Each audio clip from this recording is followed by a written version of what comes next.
So, eto na po yung pangatlong part nung aking kwento tungkol doon sa na-experiment ko na Facebook page na ginawa ko. So, yun nga po, ang huli kong pabitin doon, sinabi ko na sasabihin ko sa inyo bakit ko ginawa yung experiment na yon, na titignan ko kung gumagana ba si algorithm na siya yung magpo-promote o magpapakita sa wider audience ng ating content, no? Kasi po ganito, yung nagpa-follow for follow po tayo. Okay, dumadami yung followers natin. Katulad sa akin dito po sa sa account na to. Meron akong 1,500 mahigit na followers. Hindi po ba? Kinita ko 'yan, na-gain ko 'yan dun sa mga follow for follow. Hindi yan hindi siya willingly na nag-follow sa akin. 'Di ba?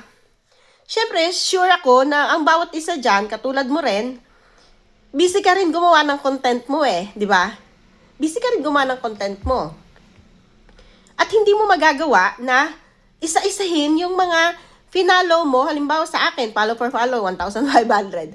So, yung 1,500 na finalo ko, hindi ko na yan magagawang balikan isa-isa para tignan ang mga post nila. Hindi po ba? Para doon ako makipag-engage sa kanila. So, hindi ko na yun magagawa. At I'm sure din, nakaramihan sa pinalo ko dyan, hanggang ngayon, nagpa-follow for follow pa rin sila para maka-million followers. Hindi po ba?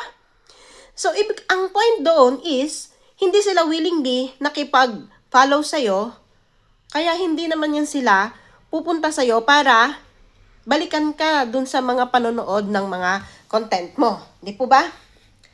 At, ako, as my experience, nanonood ako ng video nyo. Alam nyo yan, di ba? Nakikita nyo ako dyan nagpaparamdam ako sa mga videos nyo. Pero hindi lahat ng post mo, papanoorin ko. I'm sure ganun ka rin sa akin, di ba? Pag ako may post, hindi rin lahat papanoorin mo. Ang papanoorin lang natin, ako, sa sarili ko. Ang pinapanood ko lang, yung hookable, yung nahuli yung paningin ko, di ba? Yung nakita ko siya, nag-scroll ako, nakita ko siya, tapos very catchy yung kanyang thumbnails. So, yung thumbnails, malaking bagay. Pag nabihag ka nung magandang thumbnails, ay, nakukuha na yung interest mo na i-open, ano ba laman nito? Di ba? Sunod, title, yung mga ganyan.